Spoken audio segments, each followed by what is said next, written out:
The 2021 MLB season is here, and although the seats may not be full, your bankroll has the chance to be. Greg Hoops Peterson has you covered for every game, every day this season, along with comprehensive analysis and angles for getting to the window while celebrating the walk-off winners and blown saves of what will be a wild season. Now it is time for the Baseball Betting Podcast with Greg Peterson. A warm and friendly hello. Welcome to lovely Las Vegas for the Baseball Betting Podcast. Myself, Greg Peterson. Got a great podcast for you. In the second segment, going to be joined by Ben Wilson of the Vegas Odds and Information Network. You can catch him weekends on the VSiN Bet Center. He also does a terrific job with a little bit of everything around VSiN. He does some production work. You catch him filling in on quite a few shows as well. He's always great whenever he joins this podcast, and he's going to be joining me once again. We're going to be taking a look at some of these postseason races and what it means with regards to the games that we're going to be seeing today in futures games. And he takes a little bit of a different approach when it comes to betting futures. He does a little bit more hedging, so he's going to be discussing that a tad as well, just his philosophy with that, and it's going to be an absolutely terrific chat there. And then in the final segment, going to give you guys a sign total on every game on the betting board for this Wednesday, and a little something I like to call touch them all. First things first, always love to be able to answer your Twitter questions on this podcast. You've got one or two ways to be able to fire those in. First one is my Twitter timeline at @GUnit_81. Keep in mind, letters EM, naming does not matter, so as per usual, please do send these into the timeline. Other ways, find an Apple Podcast review. If you rate this podcast 5 stars, it is very much appreciated. And then from there, you're able to fire whatever you'd like to hear on this podcast via that 5-star review. Did not wind up getting in any Twitter questions today, but had a great day of baseball on Tuesday. So let's take a look back at it, try to find some trends, and try to get to know these teams a little bit better. Games from yesterday is Greg buzzing about. Here is the rowdy recap. The Cleveland Indians and Minnesota Twins wound up playing 2 yesterday, and we wound up seeing both teams wind up taking one of these games, but biggest takeaway from this one, Tristan McKenzie continues to be money for you as he was able to get the job done and lead the Indians to victory in Game 1 by a count of 3-1. By the way, the Indians are now 4-1 in his last 5 starts. Gives up 1 run over the course of 6 innings, and then Emmanuel Clase comes in for the save. Bradley Zimmer in the 5th inning took a Joe Ryan ball about 500 million feet for his 7th home run of the season, and for Ryan, that was really all he gave up. He wound up giving up that solo home run over the course of 5 innings. He was out. Jorge Alcala gives up nothing in his inning of work, but Danny Colombe, he comes in, gives up 2 runs in an inning, so the Cleveland Indians were able to get it done there. And then the Twins would get their revenge in Game 2 by a kind of 6-3. Logan Allen gives up 4 runs over the course of 3 2/3 innings, as he now has an ERA of 7.11. Very fitting, as he's always open to giving up runs. And then from there, Trevor Stephan winds up giving up 2 runs in 1 2/3 innings. Sam Hentages comes in for the final 2 outs. And for the Cleveland Indians, they actually do go 3 of 4 with men in scoring position, but the Twins were able to get a home run off the bat of Ryan Jeffers. 13th home run season. Charlie Barnes looked more like Charlie Brown, giving up 3 runs over the course of 4 innings, but Kyle Barraclough, along with Juan Minaya and Alex Colomé, I'll give you a scoreless inning, so that's how that double dip wound up going. This one wound up going 11 innings, and we had 1 run in the game. The Detroit Tigers and the Milwaukee Brewers played a marathon because, well, this game also wound up having a rain delay in it, 1-0. The Tigers wind up getting it done. Good news for the Brewers is that Freddie Peralta, after 2 Rocky starts, is coming off the injured list. Looked great. 9 strikeouts, 6 innings of scoreless baseball. Brad Boxberger, Devin Williams, Josh Hader, Jake Cousins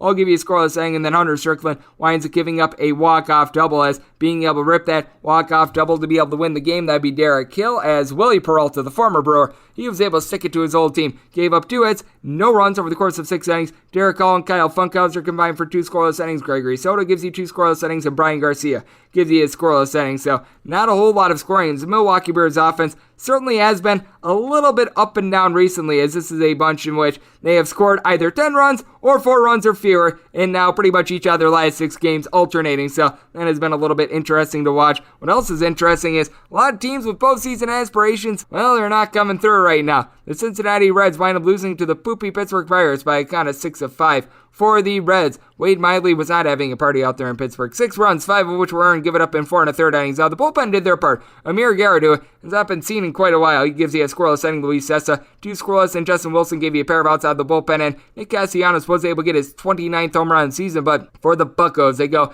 6 of 12 with men in scoring position. Dylan Peters has actually been able to do a relatively solid job in his limited amount of starts for the Pittsburgh Pirates. Team is now 3-2 in his starts as he winds up going 5 scoreless innings. Nick Mears very nearly lit this game on fire, giving up 4 runs in an inning. Jason Shreve, 2 scoreless innings, and then Chris Strand allows that home run to Nick Castellanos, but it was a solo shot, so the Pirates were able to get that W. The Philadelphia Phillies lose to another bottom-feeding NL Central team as the Cubs get a 6-3 win against the Philadelphia Phillies, and Adrian Sampson has a 2.53 ERA. His ERA was north of 5 in the Korean Baseball Organization last year, by the way, so he's found something, giving up 2 runs over the course of 5 innings, including a home run. That was to Odubel Herrera, his 13th of the season. From there, Manuel Rodriguez winds up giving up a run in an inning, but you wind up having from there Scott Efros, Rowan Wick, and Tommy Nance. I'll give you scoreless innings and a pair of home runs for the Chicago Cubs, as the 26th home run of the season was had for Patrick Wisdom, and then Alfonso Riveras was able to get his first home run of the season, as Kyle Gibson has been seeing a little bit of regression recently. Gives up 4 runs, including those 2 homers, over the course of his 5 innings. Has now given up 3+ runs in each out of his last 3 starts. From there, J.D. Hammer was able to give you a scoreless inning along with Archie Bradley and Bailey Felter, but Sam Coonrod gives up 2 runs in 2/3 of an inning. Cam Bedrosian had to come in to be able to give you an out, and now the Philadelphia Phillies sit at 72-72. 3 games out of the wild card, as that second wild card spot is now held by the St. Louis Cardinals as they get it done against the New York Mets 7-6 in 11 innings. For the St. Louis Cardinals, Tyler O'Neill was able to get a big home run in the 8th inning off of Jeurys Familia, 26th home run season. Familia, Spanish for blown save, as he winds up giving up that home run. Now it's his ERA at 4 for the first time all year, giving up 2 runs in 1/3 of an inning. Marcus Stroman pulled after 89 pitches. A lot of people were not happy about that. He gave up 2 runs over the course of his 6 innings. Aaron Loop gives you a scoreless inning, and then you wind up having Trevor May give you a pair of outs out of the bullpen. Edwin Diaz, Heath Embry both give you a scoreless inning, and then it was Mr. Jake Reed who gave up 3 runs, 2 of which were earned over the course of his 1/3 of an inning, as Trevor Williams had to get the final 2 outs. And for Javi Baez, he was able to get his 31st home run season. That forced extras, as that came off of Giovanni Gallegos, as the bullpen issues of the St. Louis Cardinals are prevalent, as Jake Woodford gives up 2 runs over the course of 4 innings. Daniel Ponce Leon gives up a run in 1/3 of an inning, but Cody Whitley gave you 5 outs out of the bullpen. Same with Genesis Cabrera without giving up a run. Luis Garcia gave you none out of the bullpen, but then Giovanni Gallegos gives up that home run to Baez at forced extras, but Alex Reyes was able to give you a scoreless inning, and Kwon Young Kim does give up 2 unearned runs in the 11th inning, as he was hurt by his own throwing error, and for that matter, there were 2 errors by the St. Louis Cardinals, both by pitchers, so wound up having that going on, but the Cardinals were able to get it done, and now they take control of that second wildcard spot, and a team that is currently in the hunt for that second wildcard spot, that would be the San Diego Padres, and, well, they wound up losing. That game is in the bottom of the 8th, so we'll get into that in a second, but you also wound up seeing out there with regards to NL East teams, the Washington Nationals, as they wind up getting an 8-2 win over the Miami Marlins. For the Marlins, they wound up getting both of their runs off of solo home runs off of the bat of someone that was very unlikely in Lewin Diaz. His 4th and 5th home runs of the season were the team's lone 2 runs. He now has 5 home runs and 7 RBIs. He's hitting a lot of solo shots right now. Jesus Luzardo, not a great start once again. He gives up 4 runs in 4 1/3 innings, and ever since getting to Miami, he's got an ERA north of 7. Sean Gunther, not great here. He gives up 3 runs over the course of an inning. You wind up having from there Steven O'Kirk give you a scoreless inning along Taylor Williams and a pair of outs out of the bullpen from Zach Thompson, who I don't know why he's not starting right now. He's actually been relatively solid for the team. Discussion for another day, but Eric Fetty Wap had it going on. He was the trap queen in this one, giving up a solo home run over the course of 5 innings. He also had one of those solo home runs given up by Andres Machado in his inning, but you were able to get Austin Vogt and Wander, I swear this guy sucks, a pair of scoreless innings along with Alberto Baladano. As for the Washington Nationals, they got a home run off the bat of Ryan Zimmerman, his 14th home run of the season. Teams in the American League West did not wind up having the world's greatest day, as the Houston Astros wound up getting clobbered by the Texas Rangers by a count of 8-1, and regression for Zach Greinke on the road is beginning. 8 runs, 7 of which were earned, were given up over the course of 5 innings by him, including not 1, not 2, but 3 home runs. Adolis Garcia's 30th home run of the season. DJ Turn It Up Peters, his 12th home run of the season and the 10th in his last 30 games. And Nate Lowe, his 15th home run of the season. As Jordan Lyles, who's been terrible all year, 7 scoreless innings. Jerome Cotton gives you a scoreless inning, and then Josh Shorbich winds up giving up a run in an inning, but a dominant display by the Texas Rangers. Good news for the Astros. Bullpen pieces look good in this one. Brooks Raley, Blake Taylor, Yimi Garcia, all able to give you a scoreless inning. The Oakland A's, they wound up having a nice lead over the Kansas City Royals, and then the Kansas City Royals are up for a combined 6 runs between the 6th and 7th innings to be able to get the job done in this one by a count of 10-7 as the A's got up by a count of 6-0 in this one, and well, that is not good when you wind up blowing a 6-0 lead against the Kansas City Royals, as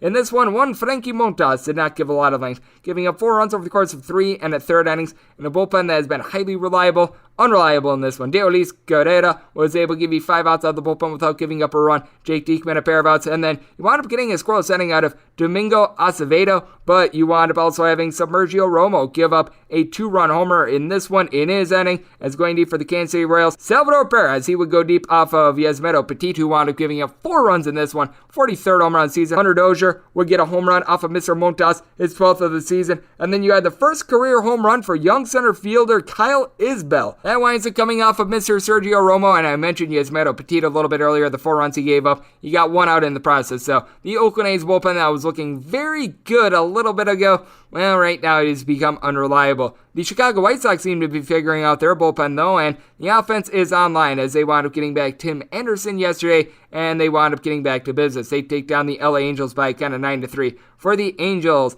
Packy Naughton was unable to duplicate the magic they had in his last start against the San Diego Padres. Went 5 scoreless there. In this one, 2 2/3 innings, he gives up 4 runs, all of which were earned, including a home run. Andrew Wantz winds up giving up 3 runs, all of which were earned, including a homer in his inning. You wind up having 4 outs out of the bullpen from Oliver Ortega, giving up 2 runs. But the good news is they are finding a little bit of something in Kyle Tyler. This is like the second time in 2 weeks in which he's come in for a 3-inning long relief appearance, and he gives up nothing in this one. So that was solid. And for the LA Angels, pair of home runs in this one. Jared Walsh, his 27th home run season, I believe his 5th since the All-Star break, so he's been struggling. And Phil Gosselin was able to get his 6th as Shohei Ohtani, sitting right around the Mendoza line ever since July 28th, as Lucas Giolito comes off the injured list. Didn't necessarily look strong, gave up both of those homers, 3 total runs over the course of 4 innings, but bullpen looked good. Jace Fry, Ryan Burr, Aaron Bummer, Jose Ruiz, Mike Wright Jr. all are able to give you a scoreless inning, so an easy W for the White Sox. The Colorado Rockies are all of a sudden figuring out something on the road.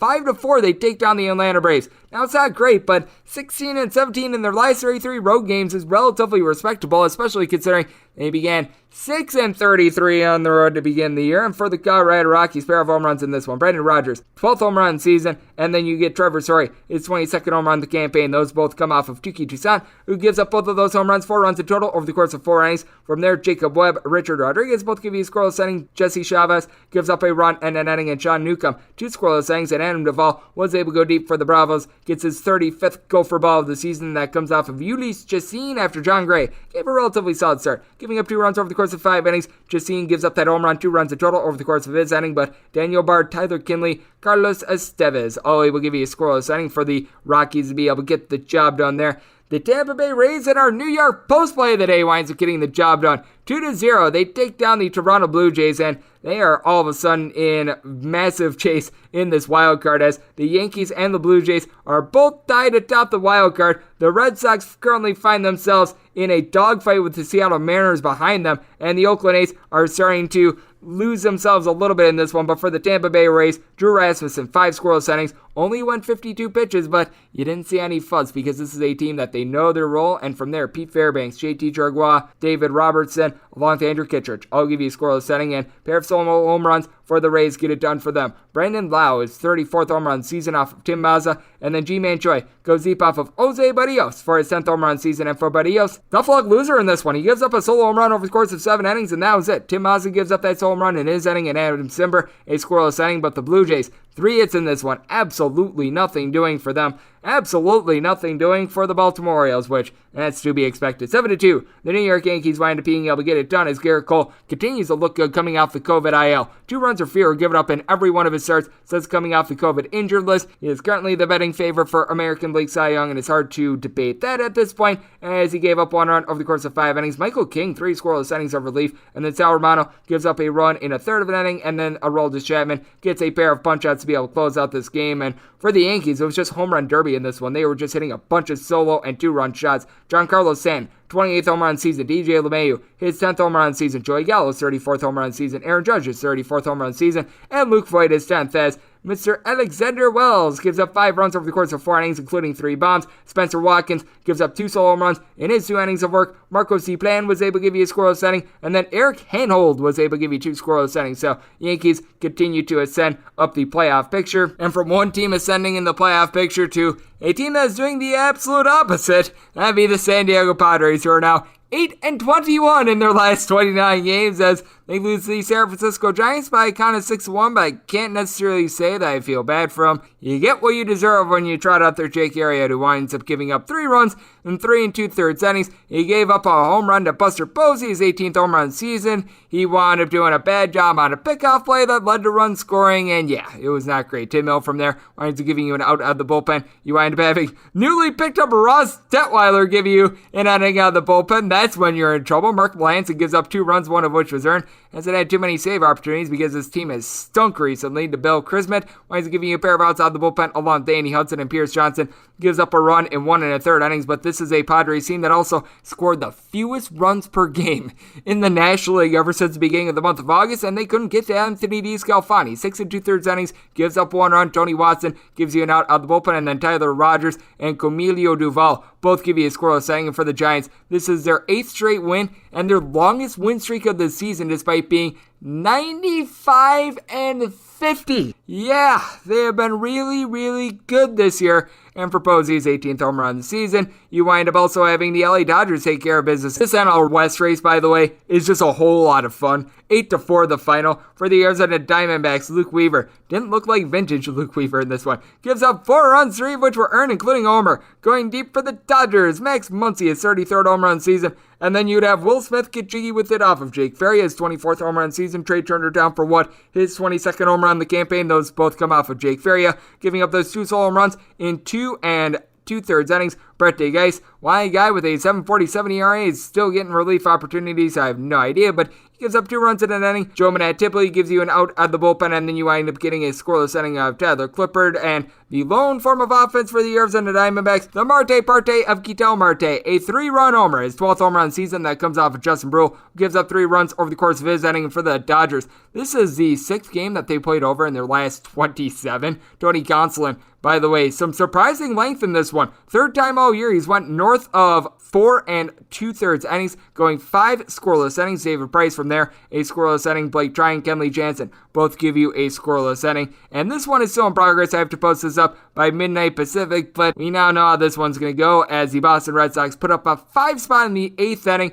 It's currently 7-2 Red Sox in the bottom of the 8th, as it was not a bad start from Tyler Anderson, but he didn't wind up lending a lot of length. He winds up going 4 1/3 innings, giving up 1 run, including a homer. He wound up jacking up his pitch count to 90. Going deep off of him was JD Martinez, his 26th home run season. And then things turned into a calamity in the 8th as Alex Verdugo capped it off with a 13th home run of the season. Bobby Dahlbeck earlier in the game, 22nd home run campaign off of Anthony Michevich. For Michevich, gives up 1 run in an inning. Casey Sadler gives you a pair of outs out of the bullpen. Josh Smith gives up a run in an inning. And then Drew Seckenrider, who's been very consistent for the team all year, entered into this game sub-2 ERA, gave up 3 runs in a third of an inning. And Yohan Ramirez gives up a run in his 2/3 of an inning. And for the Boston Red Sox, got a really good start out of Nathan Eovaldi. He does give up 2 runs, but only 1 of which was earned. He was hurt by a Hunter Renfroe error out there in the field, punched out 9. From there, Darwinzon Hernandez along with Adam Ottavino combined for 2 scoreless innings. And, well, if the Seattle Mariners wind up coming back, I'm going to be making a little bit of an edit on this one, but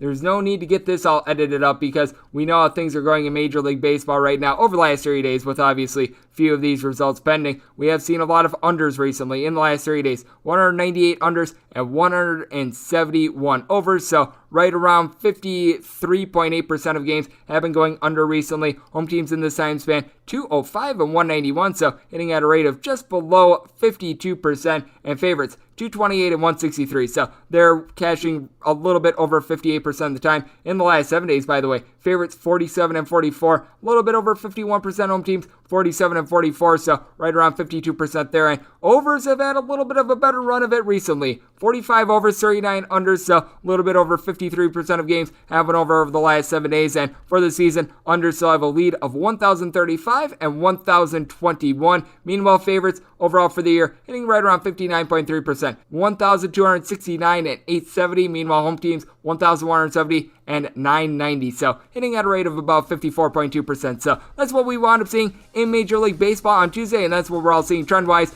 Now let's bring on a man that is going to be talking to us a little bit about futures, going to be looking at the board with me for this wonderful Wednesday, and a man that does a great job of hedging when it comes to futures as well. That would be Ben Wilson of the Vegas Stats and Information Network. Going to have that chat next right here on the Baseball Betting Podcast with myself, Greg Peterson.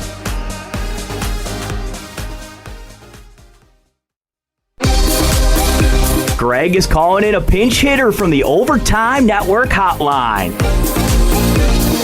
And we're back here in lovely Las Vegas for the Baseball Betting Podcast. Myself, Greg Peterson. It is great to be joined by our guest, as this man does some terrific work over there with the Vegas Stats and Information Network. You're able to catch him weekends on the VSiN Bet Center. He's going to be doing that all year long with Jeff Parles. Also does some stray other things as well. We've seen him on the Lombardi line a few times during the summer. Guy has a lot of versatility and does a great job, as it is Ben Wilson joining me on the podcast. And if the name sounds familiar from other places, also does some great work when it comes to play-by-play work, mostly out here on the West Coast. And to be able to follow Ben on Twitter, that is at Ben_Wilson, and then another underscore and the number 1. And Ben, it is great to have you aboard. Thank you. Thank you, Greg. You always have the most outstanding introductions of any podcast host I know. So thorough. There's nothing else that you needed to add on my resume. You are too kind, my friend. It's always great to be on with you. I appreciate you joining me, and I do appreciate the fact that we are in the last few weeks of the baseball regular season, and we've got some great action going on. Both of us being natives of the state of Wisconsin, I think that we should feel very secure in the Milwaukee Brewers being able to make the postseason. But out there in the NL Central, you've got two other teams that are fighting for a playoff spot, the Cincinnati Reds and the St. Louis Cardinals, no doubt. The Reds have a little bit of an easier go of it. Both of these teams are looking to be able to supersede both each other and also the San Diego Padres, who they just look lost right now. And when I take a look at the National League playoff picture, got to be putting the Reds as the favorite to be able to get that second wild card spot. But at the same time, I just don't know if I necessarily feel good about the Reds being able to actually pull it off, just because when you take a look at this Reds team, sure, they do certainly have the easiest schedule of anyone out there, but I just take a look at this team night in and night out, and it just feels like there's a little bit of something missing, because it just feels like there are some stretches in which they go into, for lack of a better term, just a baseball ditch. I can't quabble with anything you're saying, Greg, and you think about kind of middling the whole idea of, all right, reality with the concept of their easy schedule. And yeah, look at what's happened past week, and I think it was probably for them a really alarming start to the month. We had a series at home against St. Louis where you really could have taken the Cardinals out of the race, in all honesty, and you lose 2 of 3 at home. You turn around, you lose 2 of 3 at home to Detroit. You lose 2 of 3 in Chicago against the Cubs, and then you go right back on the road and in St. Louis in that rematch of a series, and you lose 2 or 3 there. So, like, even though it's 2 Pirates series and a national series, actually 3 Pirates series and a national series, yeah, I'm not sure how much I still trust them. And I think a lot of this as well, I know we've talked about this before, is just trying to figure out the longevity for many of these young starting pitchers. They have asked a lot out of a number of these starters, especially when you think about some of the injuries midseason. And for as much as I love Derek Johnson as a pitching coach, I mean, we've seen Vladimir Gutierrez. I think before I've been on here on your show in the past, Greg, and we've talked about maybe some potential regression for him. And I don't want to go as far as to say that I think he's completely hit a wall, but some of his starts started to get a little more spotty and erratic when you watch him on the mound. And so Gutierrez fits that bill. Wade Miley, who really has a track record of being outstanding for in the last 3-4 years since he's been over that 30-year-old mark, now in his age 35 season. And so there's a lot of questions I have just with these guys' durabilities. And for as much as the early storyline was around Luis Castillo and just how unlucky he got, I think we've seen a lot of that positive regression come back. And I think things have really evened out for him, to the point where, now he's not really a bet-on pitcher anymore. We've seen some of those struggles as well. So it is just a fascinating race. If there's one, we talked, I think last time, the St. Louis Cardinals, it was like 100-1 to win the NL pennant, which again is just totally taking a flyer on them coming out, being that second wild card team, and then you basically just can hedge off with having a really huge price. It would not stun me still at this point, Greg, given the Cardinal voodoo magic we've seen of years past. I know that's not a scientific handicap by any means. It would not surprise me to see them steal that second wild card spot, and I would expect them to get blasted in that wild card game. But that's not going to surprise me at this point. You'd have been hard-pressed to find me saying that about a month ago. It is so interesting to see what we're going to be able to get on Wednesday from both of these teams, because I have zero faith in Mitch Keller whatsoever being able to pull off a win against the Cincinnati Reds. He has been able to do a little bit of a better job of being able to limit the walks, but I just take a look at him night in and night out, and it has not materialized for him. Meanwhile, when you take a look at the St. Louis Cardinals trotting out their John Lester, he surprisingly looked a whole heck of a lot better recently. He's given up 2 runs or fewer, and now 4 out of his last 6 starts. He's going up against a guy named Tyler Miguel for the New York Mets, in which, well, it has been documented by our good buddy Josh Showers over there at VSiN just how big of a train wreck this New York Mets team has been. Now, they have been significantly better at home, but with the Mets laying right around minus 140 to minus 145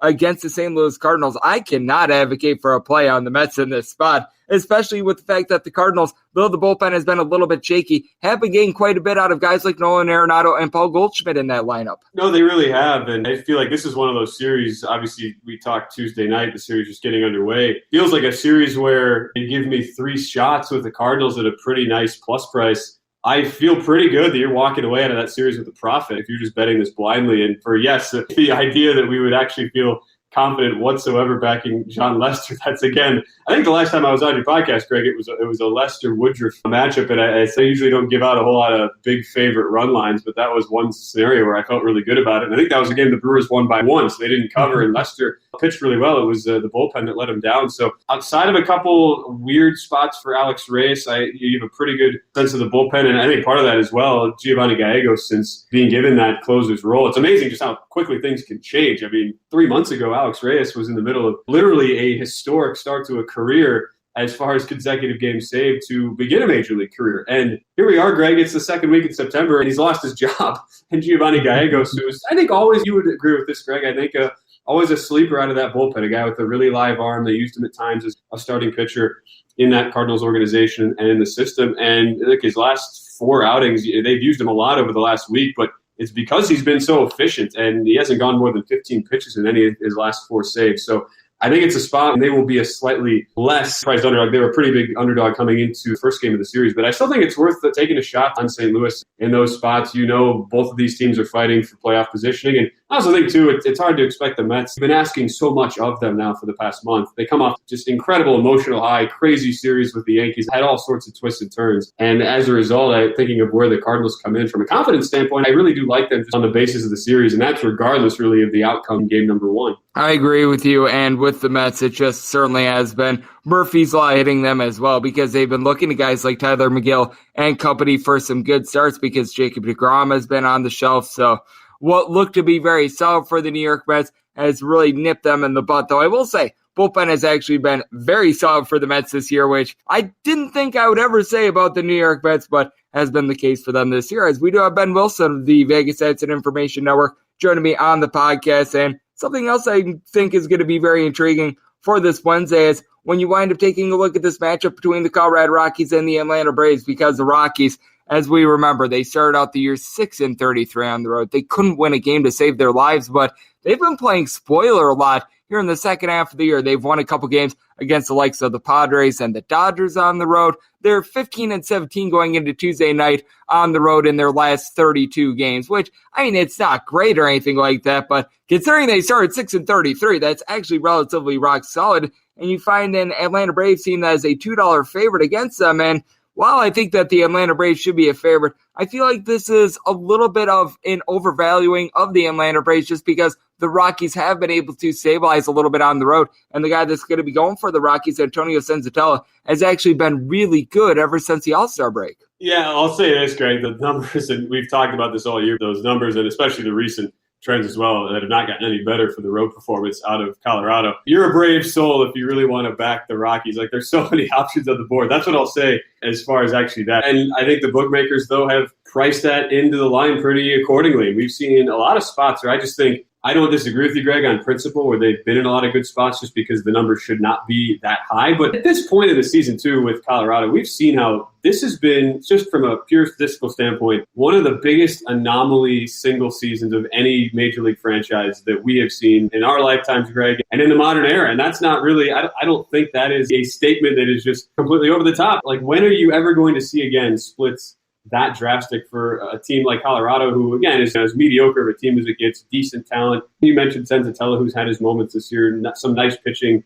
and some nice hitting pieces, but overall never a team that any of us really expected to contend. And yeah, I'll say this for Huascar Ynoa, who's starting tonight, really been solid at home specifically, and it does, I guess, play into the matchup. I think why you're seeing that price a little bit high was just pounded, and not to the degree we've seen some pitchers pounded in Coors, but he did struggle. That was just last week in that start against the Rockies. Didn't get through and gave up 4 runs in that spot. But it's not a spot you're going to find me backing the dog, Greg. Even if I think on principle you're right with the inflated price, this is one of those that you can just file into the no play, stay away category for me. Yeah, I do not blame you there. And what I can't blame you on as well is having questions with the Seattle Mariners. But with about 2.5 weeks left in the regular season, here they are still in the thick of it in the wild card hunt. I think that this has been one of the most incredible things I've ever seen, because when you just look on run differential and run differential alone with the Seattle Mariners entering into Tuesday night, negative 56. To put this into perspective,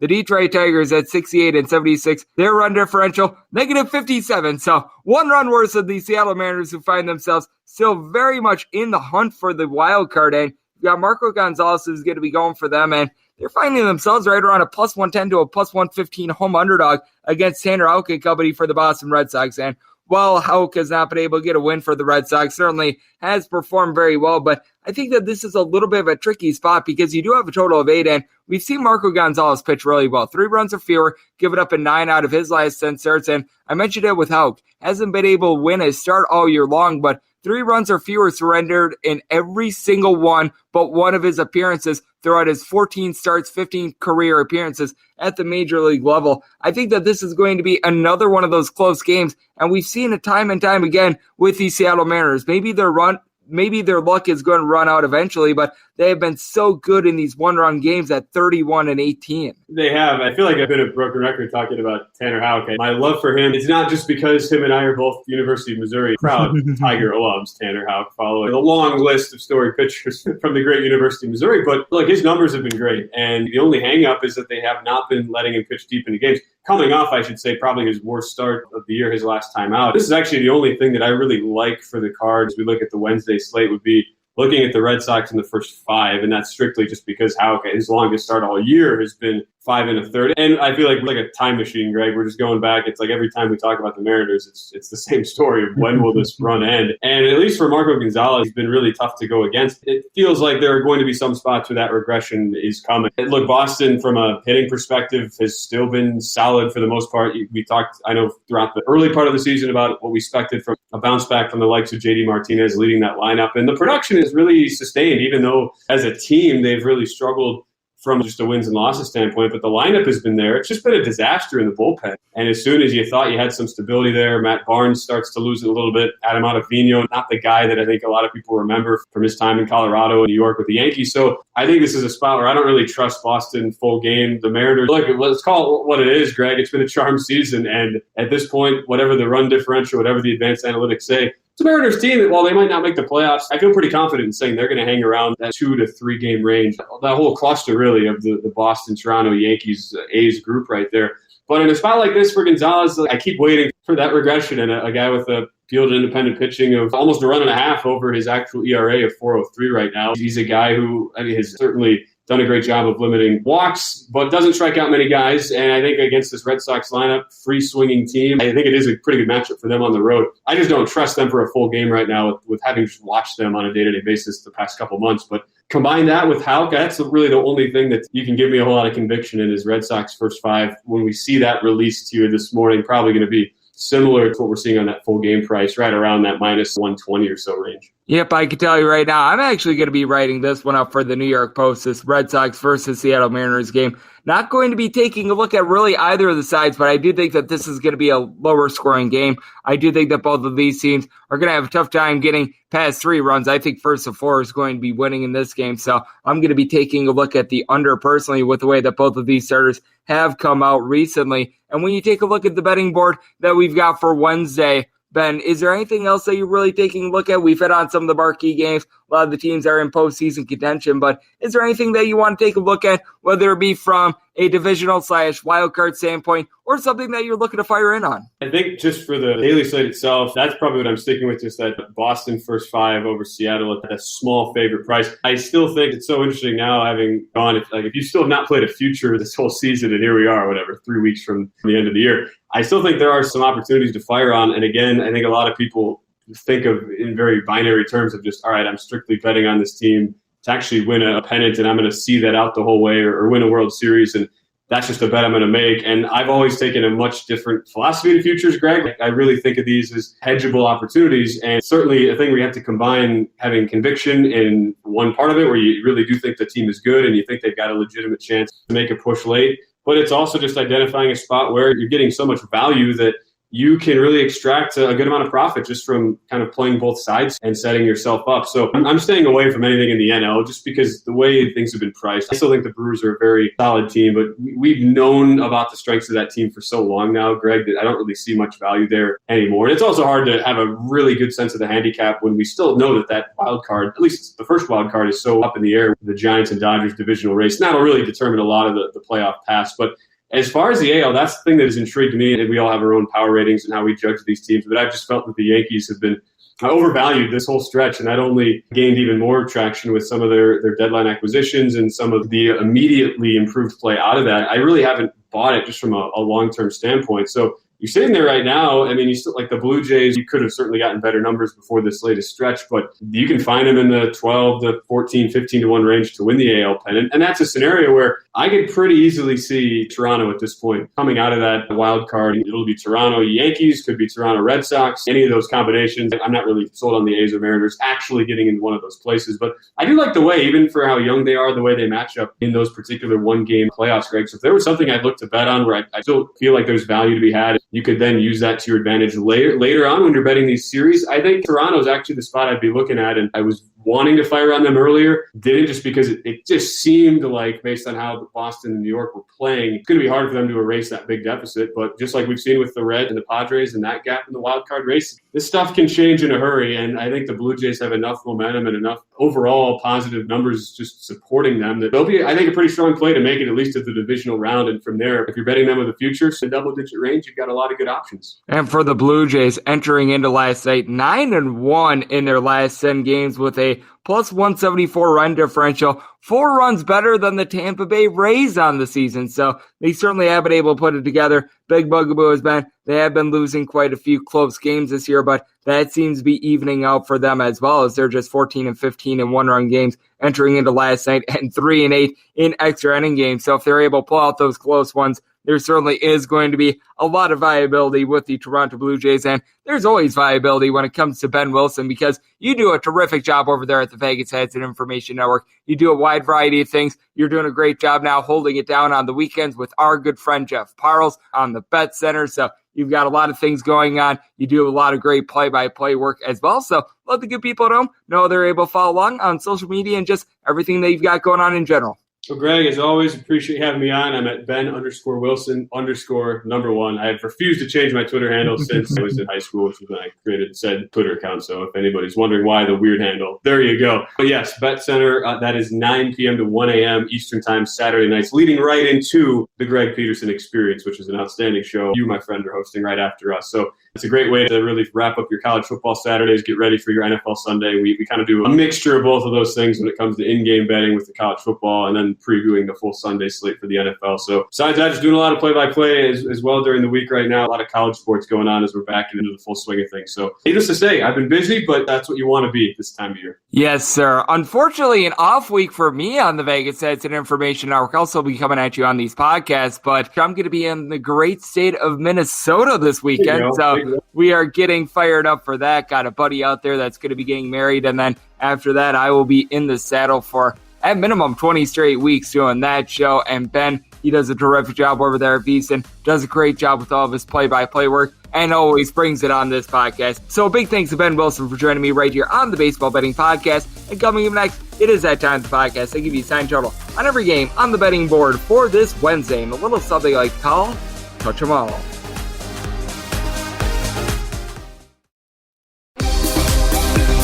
Welcome back to the Baseball Betting Podcast with Greg Peterson as we're off to a quality start, and now it's time to walk it off in a grand fashion. And we're back here in lovely Las Vegas for the Baseball Betting Podcast. Myself, Greg Peterson. Always a pleasure to be joined by Ben Wilson. Does a terrific job over there with the Vegas Stats and Information Network. Also does some great play-by-play work, mostly with college sports out here on the West Coast. So glad to be able to get him aboard today. A big thanks to him. Now it is that time of the podcast. I give you a sign total on every game on the betting board for this Wednesday, and a little something like call, touch 'em all. If a game is listed on the betting board, Greg has a side and a total on it, so it is time to touch 'em all. Do note, as per usual, any changes that are made to these plays will be listed up on my Twitter feed at @GUnit_81. Going to be going in Las Vegas rotation order. This is where we go National League games first, then the American League games, and any interleague games are going to be at the bottom, unlike yesterday. Appears as though we are going to have no doubleheaders, so that'll keep things all nice, neat, clean, and easy. And we are going to be beginning with that first National League game of 9:51, 9:52. The Battle of Rogers as the Miami Marlins hit the road to face off against the Washington Nationals.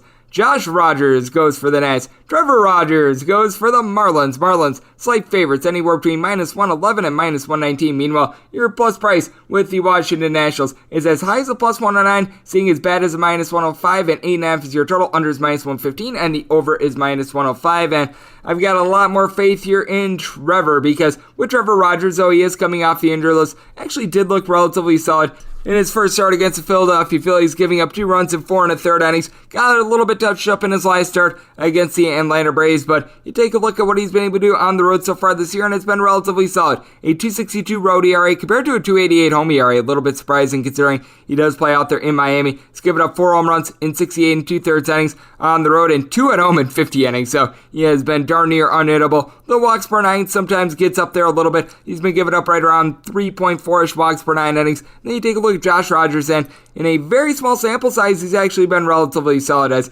he's made 2 starts so far this year, 12 2/3 innings, has given up 2 home runs, but just 5 runs in total. Now, prior to this, while he was with the Baltimore Orioles, he was just getting shelled in. A few starts during the 2018 and 19 seasons, had an ERA north of 8, so I do feel like this might have been a little bit of a flash in the pan, but with the Miami Marlins as well. This is a team that they've been without Jesus Aguilar for a little bit. He's got right around 90 RBI, only guy on the team with north of 15 home runs. Jazz Chisholm is now the only person with a double-digit amount of homers in this lineup. He's hitting about a 250. Now, I will say for Brian De La Cruz, he is hitting right around 345, and then you've got Miguel Rojas hitting at 270. Got a pair of guys in AC Sanchez and Lewis Brinson hitting between a 235 and a 240, but then you've got some slugs on this team. You've got Lewin Diaz, Izan Diaz, Austin Jackson, Eddie Alvarez, all hitting below a 200, and then Kiber Ruiz is someone that I know that our good friend William Bohr, who joins us from time to time from MLB Pipeline, he wants to see how he winds up faring, because he was one of the big cornerstone pieces of that Max Scherzer deal. Sit below the Mendoza line here at the major league level, but at the minors was really tearing it up. And then for the Nationals as well, Juan Soto, Josh Bell, both of these guys between 25 and 26 home runs, and for Soto, a 450 on base. He has been insane. Lane Thomas, ever since coming over from the St. Louis Cardinals, part of that John Lester deal, he's been hitting right around a 300 plus for this team. Alcides Escobar is getting on base for you, hitting at 270, so got a little bit of something there. But with the Miami Marlins, also have a lot of faith with this bullpen as well. You've been able to get some good innings out of Richard Blyer. Anthony Bender has a 2.65 ERA. Dylan Floro has been able to do a good job along with Stephen O'Kurt. And then you take a look at the Washington Nationals, and Kyle Finnegan certainly has been able to do the job for the team. Even a guy like an Andres Machado has been halfway decent, but then you've got guys like Wander Icewear. This guy sucks. Austin Voth, both of these guys north of a 5.6 ERA, so makes it a little bit tough here. Josh Rogers has been solid in his first couple starts, but I feel like that might be a case of a small sample size, so I'm going to be setting the Marlins more around a -140 favorite, so I'm going to be taking a shot there. I do think that both of these offenses are going to be held down, especially with Jesus Aguilar dealing with injury for the Miami Marlins, so going to be taking the under along along with the Fish. 953, 954 on the betting board. The Cincinnati Reds, yes, we are on to Cincinnati, and they're in the road to face off against the Pittsburgh Pirates. Mitch Keller is going to be going for the Buccos. Meanwhile, Vladimir Gutierrez is going to be on the bump for the Redlegs. Reds are finding themselves anywhere between minus 145 and minus 156 favorites. Meanwhile, with the Buccos, it is anywhere between plus 134 and plus 145 with your total at 9. The under is minus 115 and the over is minus 105. And for Mitch Keller, he has been able to rein it in a little bit more when it comes to his accuracy, but certainly has been still a rocky year from a 6.29 ERA. His walks per 9 innings rate is still right around about a 4.2. Has been significantly better ever since the All-Star break, but still, he's got an 8.19 ERA whenever he's been at home. A 2-8 record in 12 home starts. Only given up 5 home runs in 48 and a third innings, but problem is he's given up right in the neighborhood of about 5.5 walks per 9 innings, and opponents are hitting at 351 off of him. He's going up against the Cincinnati Reds team that they could not get it going early yesterday, but this is a bunch in which they are able to put up runs in bunches now. They are dealing with some injuries, which is why you're seeing guys like Adicide Aquino and Delino DeShields get starts, but Jonathan India along with Tucker Barnhart, these guys are in between about a 265 to 275 for India at the leadoff spot. 20 home runs, 380 on base to Castellanos Joey Votto, both have between a 360 and a 370 on base. Both of these guys giving you 28 plus home runs so far this year, so without Jesse Winker, and Taylor Naquin has been a little bit banged up, and for Naquin, hitting right around 325 ever since the beginning of the month of August. But then you take a look at the Pittsburgh Pirates, and you've got one guy on this roster with a double-digit amount of homers because Gregory Belonco has missed some time. That'd be Brian Reynolds. Hitting about a 300, he's been able to give the team 23 home runs. Have been able to get a little bit of something out of Ben Gamble along with Brian Hayes. These guys are in between about a 252, 260, and then you've got Wilmer Defoe hitting at 275 along with Colin Moran. I will give it up for Yoshi Satsugo. Ever since coming over to Pittsburgh, he's been able to do a solid job in 24 games going into yesterday. 7 home runs, hitting more like a 280, so he's been able to find a little bit of something. And for the Pirates, you do have a couple guys that have been able to do a solid job of coming out of the bullpen. David Bernard has been very solid, but it looks like he wound up going on the injured list. You've got Jason Shreve, Chris Stratton, and really after that, that's about it, because they did wind up picking up Enyel de los Santos off the scrap heap. He has not been good, to say the least. Then you've got, with the Reds, a little bit of a shaky bullpen, but you do have a little bit of confidence here in guys like a Michael Givens. Luis Sessa have been able to do a solid job. Lucas Sims has been shaky this year, but I think that he's going to be able to give you a little bit of something in long relief if needed. Then you take a look at Mr. Gutierrez, and he has been relatively solid so far this year. You take a look at what he's been able to do on the road. 3.43 road ERA compared to a 4.91 ERA at home. On the road, he's been able to give you a 6-2 record as well. Giving up 7 home runs in 60 and a third innings, and opponents are hitting 222 off of him. I think that he's going to continue to roll. If you're taking a look at the run line of the Cincinnati Reds in this one, because I wound up saying them personally more around a minus 155 favorite myself, you're finding that right around even money. I'm currently seeing a minus 145 on the money line rather than get a very small plus price. I think I would rather just lay that minus 145 in this spot, so we're going to be going with the Reds in that aspect. Did wind up setting this all at 8.6 as well, just because the Pirates offense has been a little bit unsightly and the Reds a little bit banged up as well, so going under along with the Red Legs on the money line. 955, 956 on the betting board. The Chicago Cubs hit the road to face off against the Philadelphia Phillies. Ranger Suarez is going to be going for the Phils. Meanwhile, Alec Mills is going to be on the bump for the Cubs. Cubs are finding themselves as underdogs, and we're between plus 160 and plus 175. Meanwhile, if you're looking to lay it with the Phillies, it is anywhere between minus 180 and minus 190 with your total at 9, with the 9 unders anywhere between minus 110 and minus 115, overs between minus 105 and minus 110. We were talking about this with John Jansen on the podcast a few days ago, works over there with Fox Sports Philadelphia, the Gambler, and the fact that Ranger Suarez has been absolutely amazing for this team. He has given up more than 2 runs in just 2 out of his 35 appearances this year. Now, only 8 of these has been starts. A lot of these have been long relief appearances, but across 78 innings, he has given up 3 home runs. His walks per 9 innings, that's a little bit high at right around a 3.3, but he does a really good job of being able to hold it down, does a nice job of being able to hold runners on, and 2 walks or fewer in each out of his last 4 starts. So he certainly has been able to rein it in there. Then you've got a guy in Alec Mills that has actually been relatively solid at home, but on the road for Mills, it has been a little bit of a horse apiece situation when it comes to giving up walks, as his walks per 9 rate whenever he hits the road, that is more around a 3.5, has actually only given up 4 home runs in 15 and a third innings, and his road ERA is a 4.29. He's been able to rein it in a little bit more, but still, opponents are getting a 2.77 off of him on the road as well. Then you take a look at this Cubs bullpen, and you've got Ryan Tepera, Craig Kimbrell. Oh wait, all those guys are gone, so instead, now you've got Manuel Rodriguez, Michael Rucker, Adam Morgan, and, well, it's not necessarily too great. And then you take a look at the lineup of the Cubs, and you do have a guy in Frank Schwindel who I actually really do like. You take a look at him over the last 28 days going into yesterday. he had 8 home runs in that time span, hitting about a 360. He has been in fuego, so you give him some credit. Rafael Ortega, he's hitting at 280 for this bunch. Then you've got a lot of guys hitting at 225 or lower. Wilson Contreras, Ian Happ, both of the Romides, David Bodie, Sergio Alcantara, you're able to throw in there Jason Hayward as well. So these guys have been a little bit rough, but I will say this for Ian Happ. He has really been able to pick it up ever since the beginning of the month of August. In this time span, he's hitting right around a 300, has been able to supply 12 home runs, so give him some credit there. But you've also got Patrick Wisdom. Batting average is dipping, but still giving you a home run about every 11 or so at bats. Then you take a look at the Philadelphia Phillies, and Bryce Harper, ever since the beginning of the month of August, this man has been on absolute fire. He's got 16 home runs ever since the beginning of the month of August. Yeah, that's pretty darn good. Hitting about a 325 in that time span as well. Andrew McCutchen, along with Brad Miller, Didi Gregorius, these guys are hitting between about a 215 to a 230, but I will say this for McCutchen, 335 on base. He's been able to do a good job with 24 home runs. Odubel Herrera's hitting about a 260 for the team. Ronald Torreyes needs to pick it up, and Gene Segura hitting at 300. And for the Philadelphia Phillies, they did unload Aniel De Los Santos to the Pittsburgh Pirates. That actually helps out this bullpen a little bit. JD Ammer's been able to give you a little bit of something. I will say, you've had some shakiness ever since Ian Kennedy has come over from the Texas Rangers. While he was with the Rangers, he was relatively lights out with the Phillies going into yesterday, a north of 6 ERA, and Bailey Falter, he certainly has been faltering, but I did take a look at this spot, and it's hard to have a lot of faith here in the Chicago Cubs, especially with the way that Suarez has been rolling. If you're taking a look at the run line of the Philadelphia Phillies, finding that anywhere between even money and plus 108, I was willing to lay more like a minus 110 to a minus 115 in the spot, so I'm going to be taking that run line. And with the way that Harper and company have been able to come on for the Philadelphia Phillies, set this all at 9.2. So going over along with the Phillies run line, 957, 958 on the betting board. The New York Mets are going to be playing against the St. Louis Cardinals. John Lester is going to be going for the Cards. Meanwhile, Tyler McGill is going to be on the bump for the Mets. The Mets are finding themselves between minus 140 and minus 145 favorites. Meanwhile, if you're taking a look at the Cards, it's anywhere between plus 125 and plus 132, with 8 being your total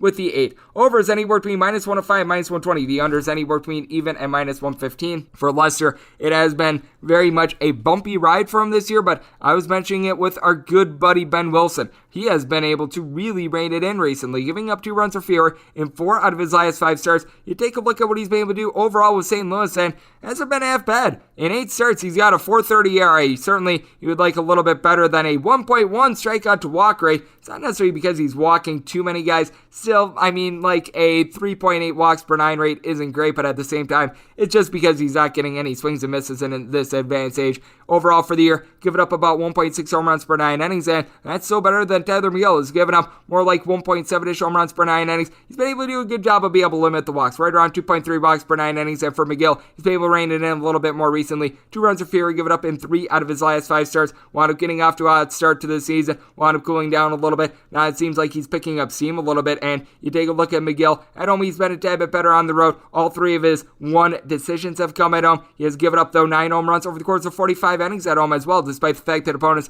are getting 224 off of him at home compared to more around about a 276 on the road. And then you take a look at the St. Louis Cardinals and Paul Goldschmidt. Ever since the beginning of the month of August, a double-digit amount of homers in that time span, really ever since the beginning of the month of July even, hitting about a 320. Got a lot of guys on the team that are in between, I would say, about a 252, even up to about a 263. Tommy Edman, Harrison Bader, Yadier Molina, along Nolan Arenado and Dylan Carlson. And for Nolan Arenado, 31 home runs at 97 RBI. Going into yesterday, Tyler O'Neill, he supplied the boom with 25 bombs. A lot of solo shots from him, but hitting right around 275 along with Umando Sosa. And then for the Mets, you've got 2 mashers for this team. Javi Baez, Pete Alonso. With both of these guys have given you north of 30 home runs, but you need Francisco Lindor, Michael Conforto, and Kevin Pillar to be able to get online. These guys along Thomas Zito, along between about a 220 to a 235, though I will say for Lindor, obviously he wound up having that 3 home run game a couple days ago against the New York Yankees. He has been performing better recently, and speaking of performing better recently, Jonathan VR, going into yesterday, in the team's last 30 days, he had hit for right around a 315 in that time span, has only been able to deliver right around 4 home runs, but has been able to do a good job coming up big in some clutch spots. And for the Mets, the bullpen has been relatively solid. I do give some credit to guys like Miguel Castro, Seth Lugo. These guys have been solid. You've got Edwin Diaz, who can sometimes be a little bit off the rails in the 9th inning, but by and large has done a solid job. In Aaron Loop, a sub-1.5 ERA. And then you take a look at the St. Louis Cardinals, and you've had a lot of ups and downs when it comes to some of the more reliable bullpen arms. Genesis Cabrera, Alex Reyes both have ERAs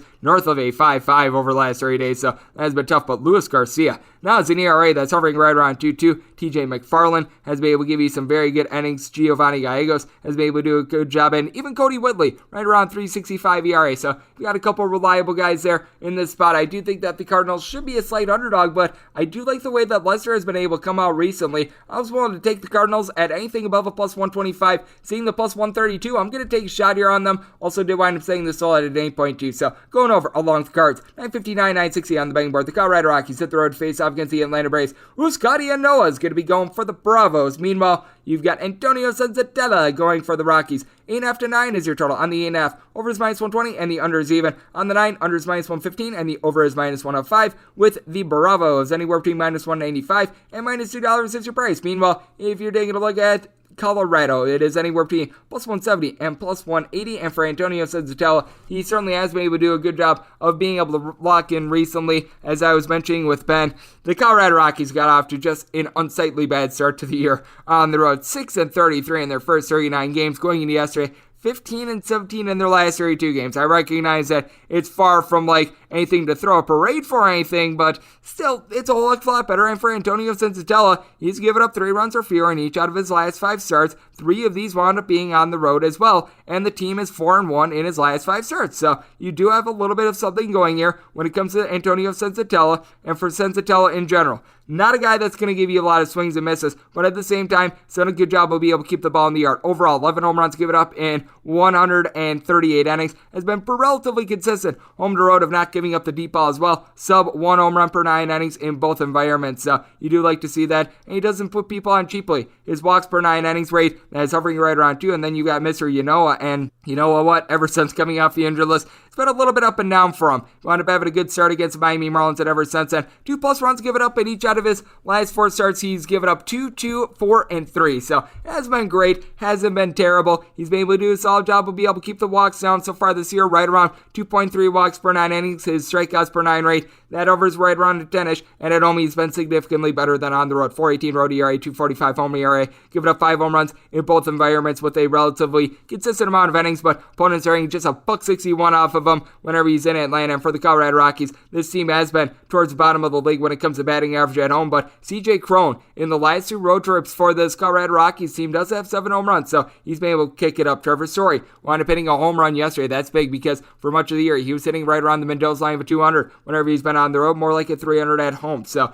these Jurassic home and road splits seem to be stabilizing a little bit. Then you take a look at the Atlanta Braves, and you've got a whole bunch of guys with at least 23 home runs in this lineup. Ozzie Albies, Freddie Freeman, Austin Riley, Ode Soler, Adam Duvall. You're able to throw in there Dansby Swanson. I mean, the list goes on. And pretty much when it comes to the starters for this team, you do have a couple guys like an Adam Duvall and Travis Arano and whoever's playing catcher hitting below at 250. And other than Ore Soler, that's about it. But you take a look at Ore Soler, and he has been able to supply 16 home runs ever since the beginning of the month of July. So he has come on strong over the last 30 days, hitting closer to about a 300. So that's been big for this team. Ozzie Albies along to Dansby Swanson, both hitting between about a 252, 260, and then with Freeman and Riley, both of these guys north of a 370 on base, both hitting nearly a 300. For the Atlanta Braves, bullpen has been a little bit shaky so far this year, but it seems to be stabilizing. Richard Rodriguez has been very solid ever since being picked up at the trade deadline. Luke Jackson has been able to give you some good innings along Jesse Chavez. And for Tyler Madzik, ever since the beginning of the month of July,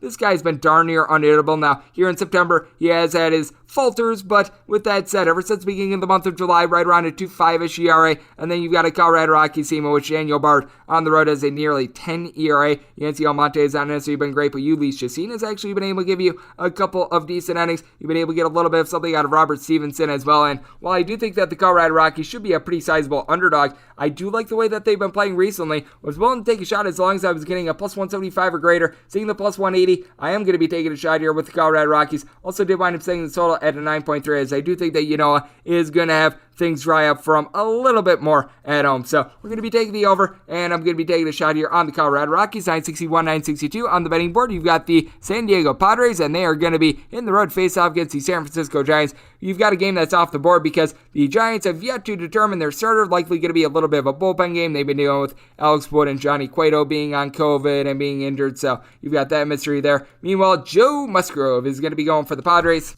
when it comes to this game, if it does wind up being a Giants bullpen game, I'm going to be setting them as a favorite again. With the San Diego Padres going into yesterday, this team has scored the fewest runs per game of any team in the National League ever since the beginning of the month of August. It has been unsightly bad for them. Adam Frazier, ever since being picked up, hitting right around 235 for this bunch. Now, you do have Fernando Tatis Jr., Manny Machado, Eric Hosmer, all in between about a 272 to more like a 285. And for Tatis Jr., 38 home runs. But the only other guy in the starting lineup yesterday with more than 17 home runs, that would be Manny Machado. Jake Cronenworth being on the injured list and being banged up has hurt this team. You do have Will Myers along with Austin Supernola hitting about a 255 for this bunch. And Jurickson Profar is able to get on base, but for Profar, 3 home runs and over 300 at-bats has not gotten the job done. Meanwhile, you take a look at the San Francisco Giants, and you've got a whole bunch of guys lumbering balls up. Buster Posey, Lamonte Wade, Brandon Belt, Brandon Crawford, Chris Bryant, Mike Yastrzemski, all at least 17 home runs. Only guy in this pairing with below a 255 batting average,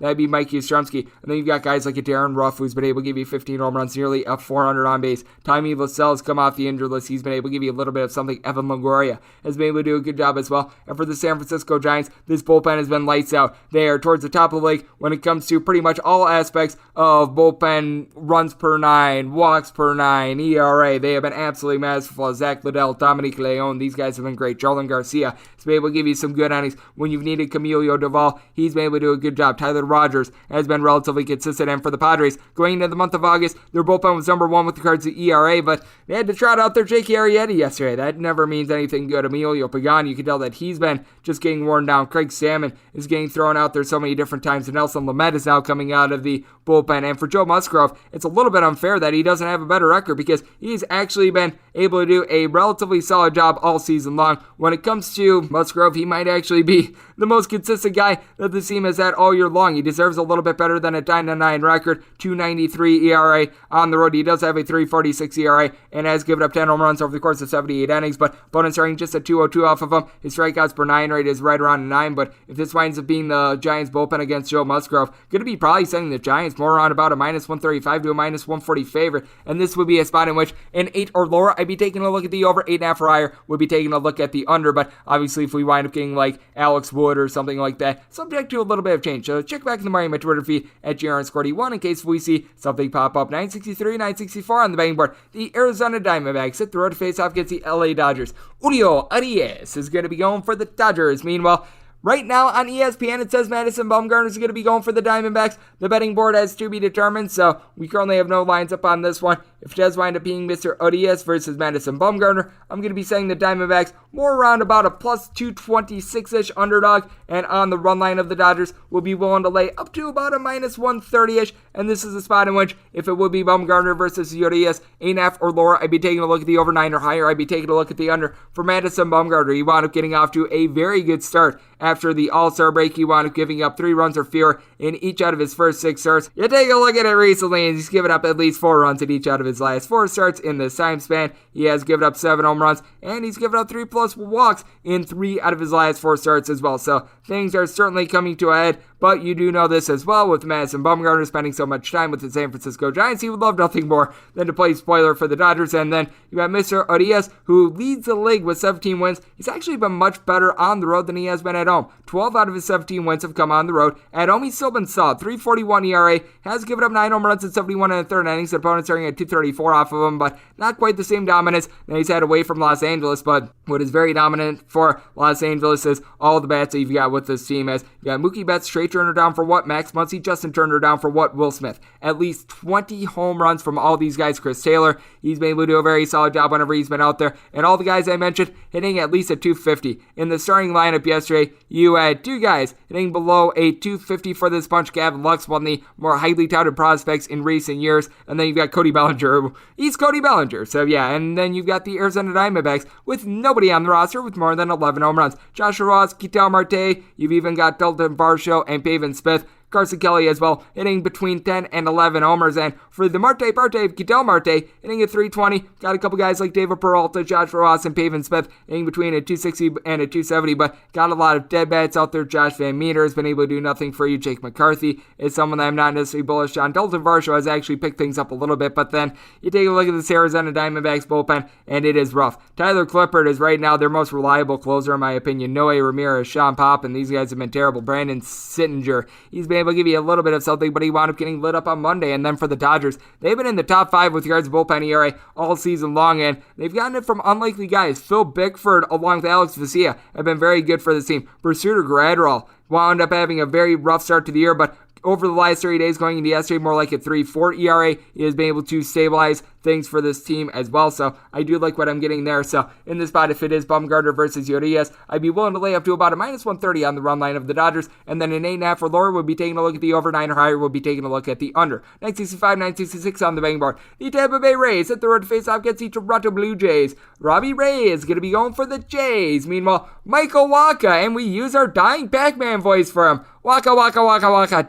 Gonna be going for the Rays. Your total on this game is 9, as I get a bunch of glares from you guys. With the 9, overs anywhere between minus 115 and minus 125 on the juice. Unders anywhere between minus 105 and plus 105. If you're looking at the Jays, anywhere between minus 165 and minus 171 is that money line price. Meanwhile, if you're taking a look at the Rays, going to be getting them between plus 150 and plus 157 for Waka. It certainly has been the dying Pac-Man voice for him a lot this year, but he's coming off a really nice start against the Detroit Tigers, and he's backed up by a Tampa Bay Rays bullpen that has been very solid all year long. JP Fire Eisen along with Pete Fairbanks are now off the injured list, so that's going to be able to help them out. And looks like Nick Anderson is going to be able to give this team a little bit of something as well, which is big because with Waka, he's got a north of 5 ERA, but I will say this for Waka, he has given up a combined 4 earned runs in his last 3 starts, and has been able to rein it in there. Now, he has given up quite a bit of hard contact. He has given up 6 home runs over the course of his last 5 starts, but a combined 2 walks in his last 4 starts as well. I still remember a few years ago with the St. Louis Cardinals, he had massive walks problems. Speaking of massive walks problems, Robbie Ray wound up having a lot of those as well, but he has certainly been able to rein it in so far this year, more around 2.5 walks per 9 innings. And the last time Robbie Ray wound up giving up more than 3 runs in a start, you have to go all the way back to May 27th. This guy's been absolutely masterful. Now, his last start against the Baltimore Orioles, not necessarily the world's greatest, but at the same time, he has been able to go now 18 straight starts giving up 3 runs or fewer. He has given up a combined 4 home runs over his last 8 starts, so he's been able to do a great job there. Prior to that, he had been giving up more like 1.5 home runs per 9 innings, and Ray at home, whether that be out there in Toronto, Dunedin, what have you, 235 home ERA, has given up 12 home runs over the course of 95 and 2/3 innings, but his strikeouts per 9 rate is solid, and opponents are below 200 off of him. And for the Blue Jays, the bullpen seems to be doing a little bit of a better job. Adam Simber was having a little bit of a tough time with it towards the end of August. Seems to be picking it up. You've got Julian Merriweather coming off the injured list, a DFA'd Brad Hand, so they've actually been a little bit better for that. And then you take a look at this Toronto Blue Jays lineup, and no question, you've got a lot of guys who are able to match in this lineup, as Vlad Jr. now leads the MLB in home runs with 45 going into yesterday, hitting above a 300. You've got Marcus Semien. He has been able to supply the boom, hitting at 270, 39 home runs going into yesterday. George Springer, it's been a little bit cold the last week or so, but by and large, ever since the All-Star break, has been able to provide a lot of something for this team. And then you've got Teoscar Hernandez hitting above a 300,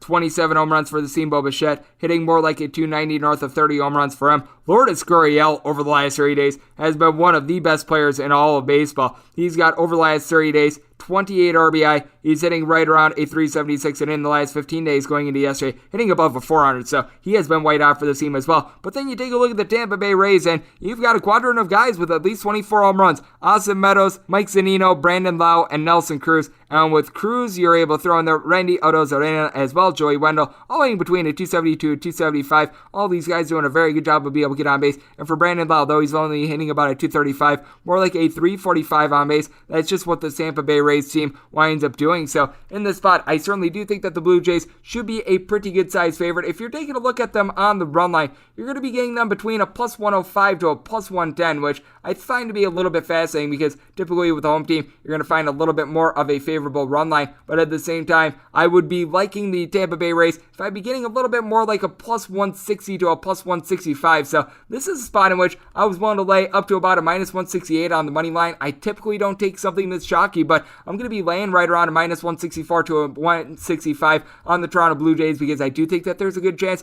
that this winds up landing on one run, and with this total set it at 8.6. So going to be going under along with a relatively sizable Blue Jays money line. 967, 968 on the betting board. The Seattle Mariners are going to be playing us to the Boston Red Sox. Tanner Houck is going to be going for the Sox. Meanwhile, Marco Gonzalez is going to be on the bump for the Seattle Mariners in my New York Post play today. Total is 8.5 over and under, both at minus 110, with the Sox anywhere between minus 120 and minus +130 is your price. Meanwhile, if you're taking a look at the M's, you're going to be getting them between +110 and +115. New York Post play today here is going to be the under. You take a look at the Seattle Mariners, and this bunch has been very good out of the bullpen. Casey Sadler has right around a 1-ish ERA so far this year. You've got your second rider, Eric Swanson, has been able to give you some very good innings as well. I recognize that Paul Sewald has been a little bit more shaky recently, but this bunch has been very good. And then you take a look at Marco Gonzalez and what he's been able to do so far this year over his last 10 starts. He's got a 2.34 ERA, and he's got 1.9 walks per 9 innings, allowing 3 runs or fewer in 10 out of his last 11 starts. Then you take a look at Tanner Houck,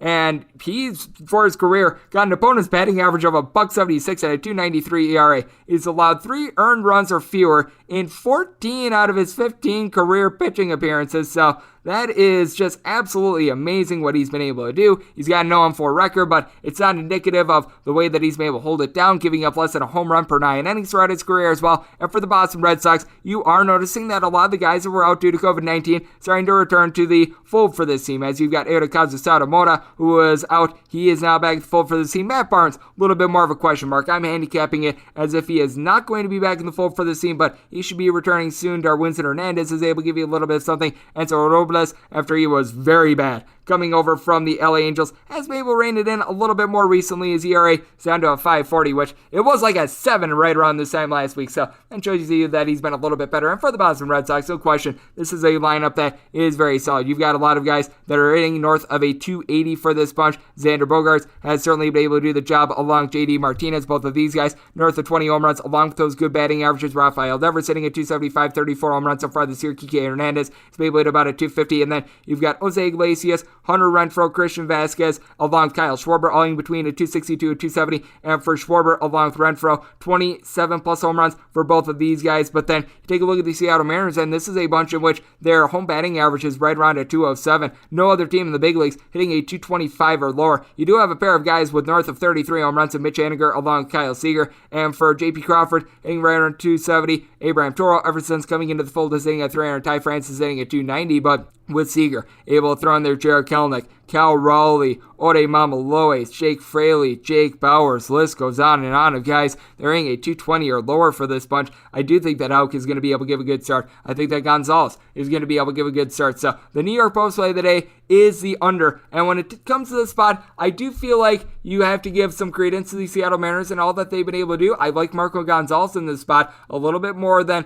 the young gun in Tanner Houck. So wound up making the Mariners a little bit of a slight favorite. So New York Post play of the day is the under, and I'm also going to be riding with the plus price of the Mariners. 969, 970 on the betting board. The New York Yankees are going to be hitting the road to face off against the Baltimore Orioles. Nestor Cortez is going to be going for the Yankees. Meanwhile, John Means, the Orioles are going to be hoping that he means business for them. And with the Orioles, finding them at plus 120 at DraftKings, only place that currently has a number on this game. Meanwhile, with the Yankees, minus 140, 8.5 is your total. The over is minus 120, and the under is even. And for the Baltimore Orioles, it's been a no good, very bad, terrible year, and they got pounded once again yesterday. And for Nestor Cortez, he's actually turned out to be a very good starter for the New York Yankees thus far. 2.70 ERA. Now, I will say he's been much better at home than he has been on the road. 3.50 road ERA, .93 at home, but still has been able to hold down the fort. Overall this year, he's given up right around 1.2-ish home runs per 9 innings. His walks per 9 rate hovering right around 2.4 to 2.5, and overall opponents are hitting about a 215 off of him. So he's been solid across the board. Meanwhile, you take a look at John Means, and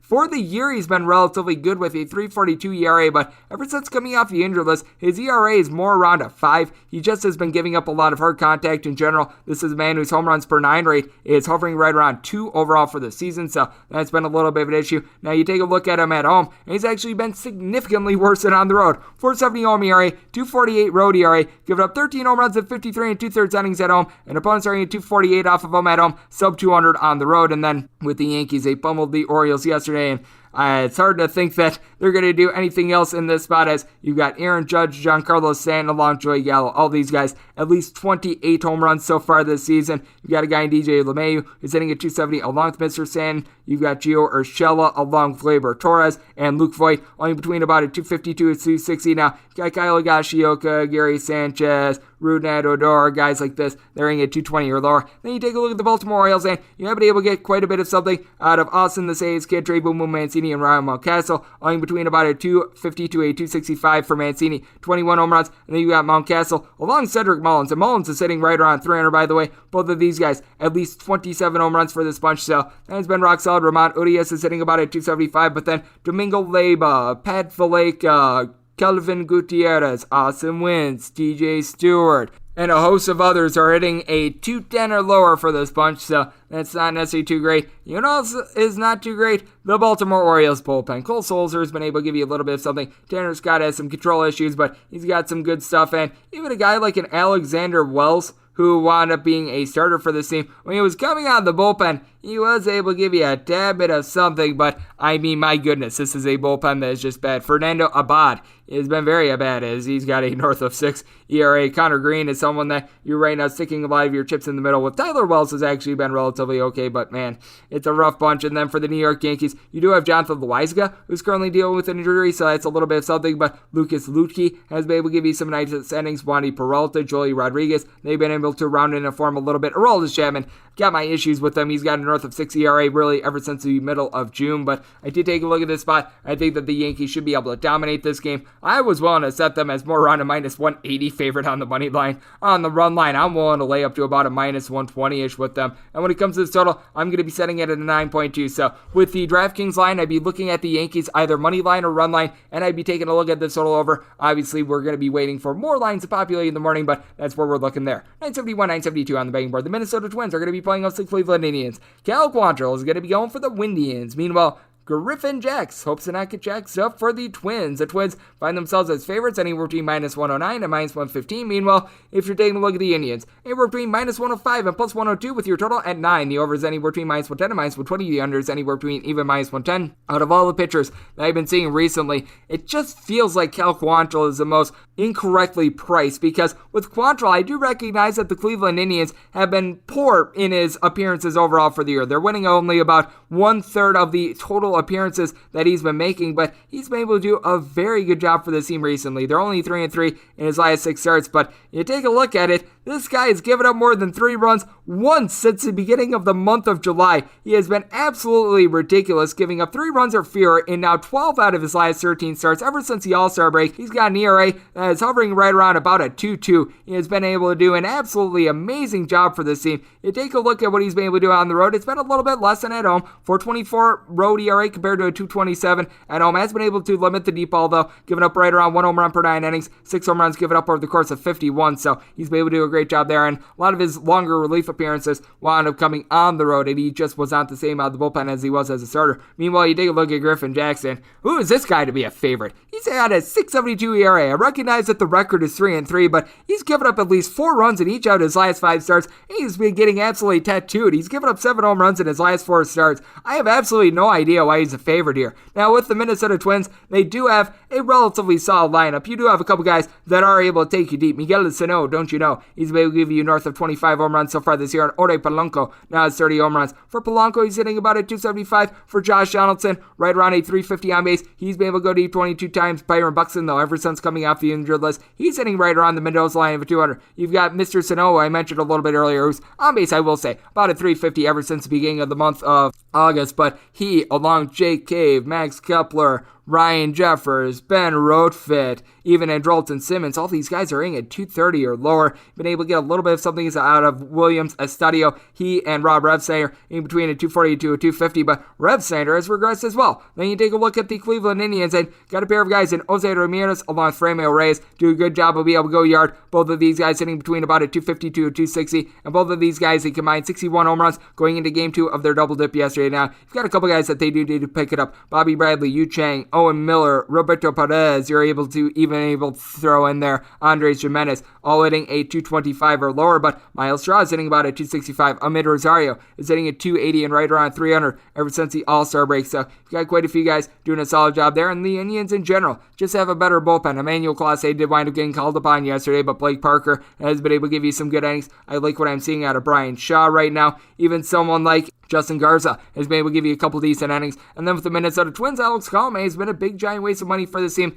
Kyle Barraclough is someone that they're kicking the tires on. He entered into yesterday with about a 9 ERA. Jorge Alcala has not necessarily been able to get the job done for the team. Caleb Theobar is all over the place. This is a spot in which I wound up saying the Cleveland Indians as a relatively sizable favorite here, more like a minus 136. I did wind up saying the Soul 9.2 as well. So we're taking the over, and I'm going to be taking the plus price here with Cleveland. 973, 974 on the betting board. The Houston Astros hit the road face off against the Texas Rangers. Koji Ihara is going to be going for the Rangers. Jose Urquidy is going to be going for the Astros. Astros find themselves between minus 194 and minus 201. Meanwhile, if you're taking a look at the Rangers, it is anywhere between plus 170 and plus 184 with your total at 9. Over and under anywhere between minus 105 and minus 115. And for Koji Ihara, you can't expect him to necessarily give you a bunch of length. Wound up beginning the year as a starter, wound up spending many months on the injured list. So this is going to be his third appearance really ever since the beginning of the month of May, and in his 2 appearances ever since coming out the injured list hasn't been great, but it hasn't necessarily been long. He's went a combined 8 innings, giving up 3 runs and 2 homers in that time span.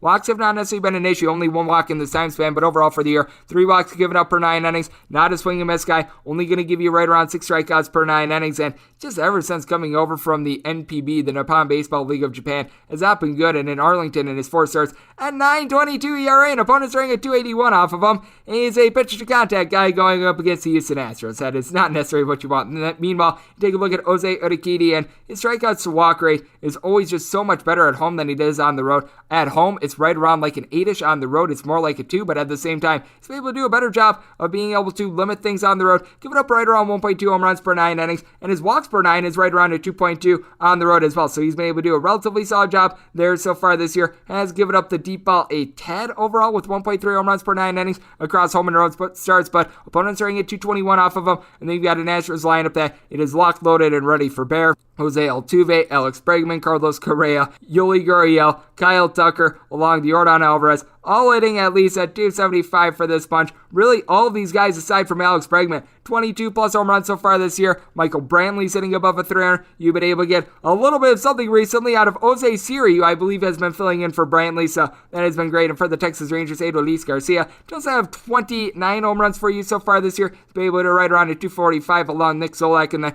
got a pair of guys in between about a 260 to a 270. You've got Yoni Hernandez along Nate Lowe and Isaiah Canero-Falefa, and you've been able to get something out of Yohan Pozo sitting nearly at 300, but then you've got a lot of guys hitting right around 200. DJ Peters, Leody Taveras. You've got pretty much every single guy that the team has been trying at the DH spot, not named Nick Solak, in that fold as well. Though I will say, for DJ Turn It Up Peters, he has been able to give the team 11 home runs, and pretty much all but one of them have come in the last 3 days. So he has been able to produce a little bit of something there. And for the Texas Rangers, Jarrell Cotton is starting to give you a little bit of something on the bullpen. Spencer Penn has been relatively solid along with Brett Martin, but at the same time, whenever you have to throw out there some of these longer guys, it has not been going well for you. And Joe Barlow, a sub-2 ERA. Meanwhile, you take a look at the Astros bullpen, and Brian Presley has been lights out for the team all year long. Kendall Graveman, Yimi Garcia, these guys are giving you some good innings. Even as someone like a Ryan Stanek is someone I do have a little bit of faith in when it comes to the Astros. Probably going to be targeting a run line in this spot, and if you're looking at that run line, you are going to be finding it anywhere between a minus 123 and a minus 130. I was willing to lay up to about a minus 130 in the spot, so we're going to be taking a shot here on that Astros run line. Did wind up setting the solid 9.6 as well, because I do think that Ihara is going to give up quite a few runs. So taking the over along that Astros run line,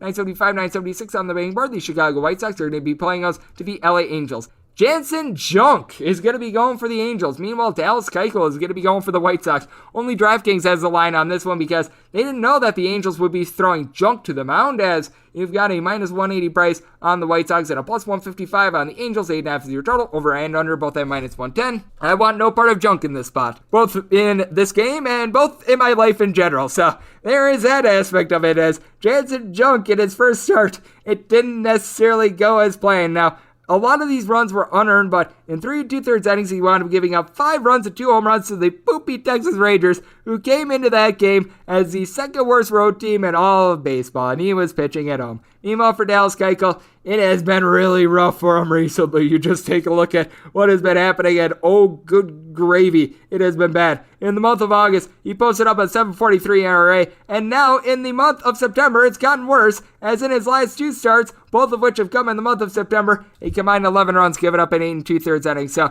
really, ever since the beginning of the month of August, he's got an ERA that's touching right around 8. He's given up the deep ball time and time again. has now allowed 13 home runs over the course of his last, I believe now, 11 starts. So it has not been good, and that's putting it very politely. He's become a pitch to contact guy, and, well, the contact is being hit very hard as opponents are getting about a 278 off of him overall. His walks per 9 rate, that is ballooned up north of 3 as well. But you take a look at the Chicago White Sox team, and they are going to be able to back him up very well with a whole bunch of bats. Meanwhile, this is an Angels team that, ever since the All-Star break, second fewest runs per game of any team out there in the big leagues. Shohei Ohtani, over the last 40 days, he has a batting average that's hovering right around the Mendoza line of 200, 8 home runs in that time span. Now, you do have quite a few guys getting on base for you. Jarrett Walsh, Phil Gosselin, David Fletcher, only between about a 272, 280, but for Fletcher, he's hitting about a 240 ever since the beginning of the month of August. Jarrett Walsh has 4 home runs ever since the All-Star break. Jack Mayfield, along with Luis Rengifo, both of these guys are hitting below a 210. Max Sassy and Brandon Marsh have both been able to give you a little bit of something, hitting between about a 250 to a 260 apiece. Then you take a look at the White Sox, and got a lot of guys in this lineup, hitting between, I would say, about a 255 to a 270. Jose Abreu, Yoel Moncada, Lurie Garcia, Eloy Jimenez, and then when you take a look at Mr. Abreu, who right now leads the league in RBI with 107, had a double-digit amount of homers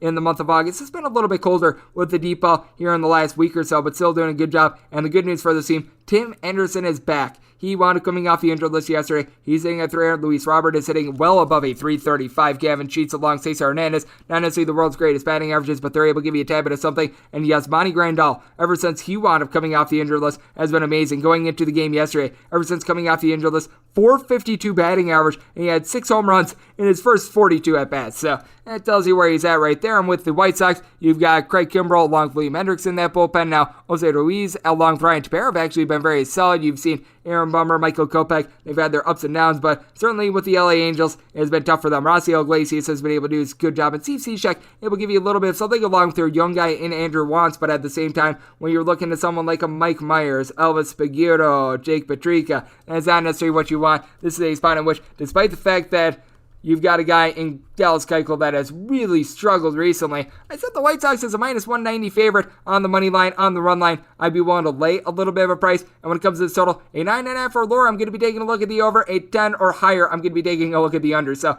getting these DraftKings lines, I would be looking at the White Sox run line and the over on this one, but obviously things should populate in the AM. 977, 978 on the betting board. The Kansas City Royals are going to be playing against the Oakland A's. Chamonix is going to be going for the A's. Mike Minor hopes to not be a major disappointment for the Royals. Total on this game's 8.5, over is minus 115, and the under is minus 105, with the Royals going to be getting them between plus 130 and plus 135. Price on the Oakland A's is anywhere between minus 144 and minus 150. This is a spot in which I was willing to take the Royals as long as I was getting at least a plus 135, and good gosh darn it, we have barely gotten there with Mike Minor. I do recognize that he's had his ups and downs so far this year, but you also take a look at Chamonix, and he hasn't necessarily been as effective as he was at the beginning of the year himself. Now, in his last 2 starts, he has been able to rein it in, giving up a combined 3 runs in his 2 starts against the White Sox and the Toronto Blue Jays across 14 innings. That's a very good sign, because in the month of August, he wound up posting up a 9.90 ERA, giving up at least 3 runs in 4 out of his 5 starts, wound up giving up 8 home runs over the course of 20 innings. So it certainly has been a little bit rocky for him ever since the beginning of the month of August. And then you take a look at Mike Minor, and just overall this year, he has been giving up a little bit of the deep ball, as this is a man whose home runs per 9 rate is hovering right around about a 1.5-ish home and road, and home and road has been relatively consistent. A 4.91 road ERA, a 5.18 home ERA, in 81 and 2/3 innings at home, has given up 13 home runs at opponents. Both home and road are getting 252 off of them, but for the Kansas City Royals, they've got a bullpen ERA that ranks in the top 6 in the big leagues ever since the All-Star break. You've been able to have Josh Shamount give you some good innings. Domingo Tapia, to my surprise, has an ERA that is touching right around 2 right now. Jake Brent, Scott Barlow, these guys have been able to get the job done. And for Lou Trevino, over the last 30 days, it has been unsightly bad for him, a north of 6 ERA. You've seen Deolis Guerrera be able to give you a little bit of something, but they had your DFA JB Wendelken because he was not getting the job done. Andrew Chafin, he's been able to do a solid job along Jake Diekman, but we've even seen Sergio Romo not necessarily have the world's greatest time of it. But then you take a look at the Oakland A's bats, and you've been able to get a lot out of Matt Olson so far this year, hitting at 275, 34 home runs, and the fact that you've been dealing with a little bit of an injury recently to Matt Chapman hurts, because ever since the beginning of the month of August, he's been able to give this team 12 home runs. His on-base has been right around about a 360, and if you're taking a look at on-bases overall, you've got Mr. Olson, who I wanted mentioning a little bit earlier, Sterling Marte of the Marte Parte, Josh Harrison, Mark Canha, Tony Kemp, all these guys at least a 350 on-base. You've got a lot of guys in between about 14 to 16 home runs in Sean Murphy, Seth Brown is someone that you're able to throw in there as well. Ramon Laureano was in there as well, but he's out to PEDs. That's not necessarily great. And then you take a look at the Kansas City Royals, and it's been all about Salvador Perez. 42 home runs, 105 RBI going into yesterday. He and Whit Merrifield in between about a 270 to a 280. You've got Ender Benintendi along with Adalberto Mondesi, and you've even got a little bit of a younger outfielder in Kyle Isabel, only between about a 265 to a 275. You've had Ryan O'Hearn not necessarily do the job. Carlos Santana, Hunter Dozier in between about a 205 to a 225, but even Ansel Alberto, when he's been in there, has been able to give you a little bit of something. So this is a spot in which the Oakland A's should be a little bit of a favorite, but I think that this is a little bit too high just with the way that Sean Manaea has been recently shaky. So going to be taking the plus price here of the Royals. Set this all at 9.2, so going to be going over as well. And wrap things up with the interleague game between the Milwaukee Brewers and the Detroit Tigers. 979, 980 on the betting board. Matt Manning going to be going for the Tigres. Brandon Woodruff is going to be going for the Brewers. The road Brewers are finding themselves as massive favorites, anywhere between minus 204 and minus 220. Meanwhile, plus price with the Tigers is anywhere between plus 180 and plus $2. 9 is your total. Under is anywhere between minus 115 and minus 120. The over is anywhere between even and minus 105. For Woodruff, it certainly has been an interesting year for him, as he has been starting to have a couple of shaky performances, but still, you take a look at it and he deserves a whole lot better than a 9-8 record. A 2.48 ERA on the road. He's been relatively consistent to what he's done at home.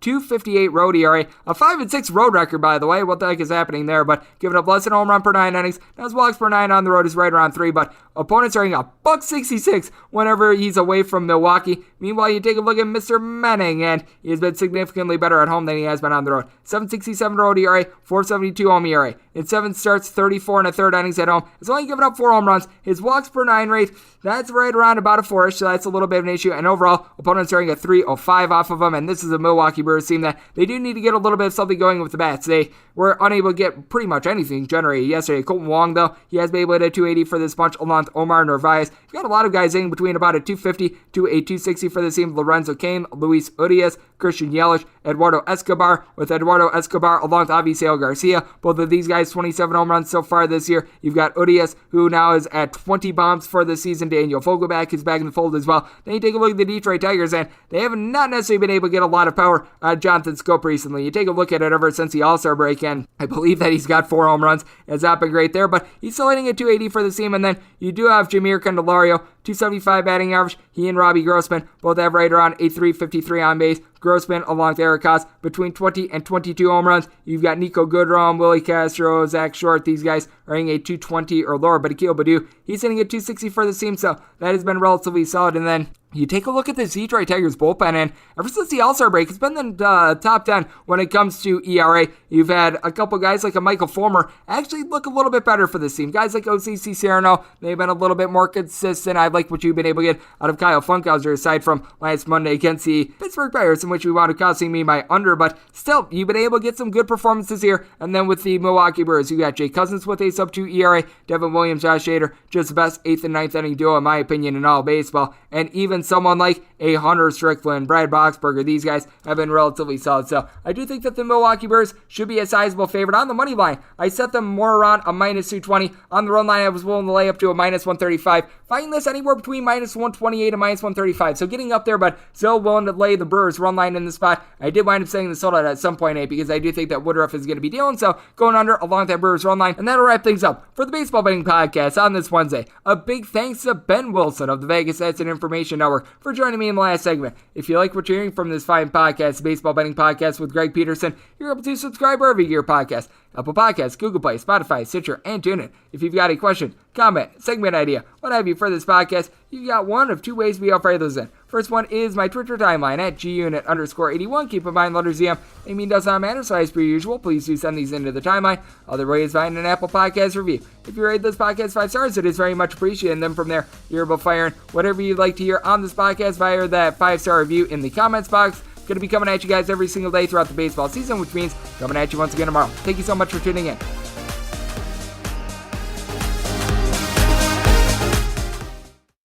For the ones who get it done, the most important part is the one you need now. And the best partner is the one who can deliver.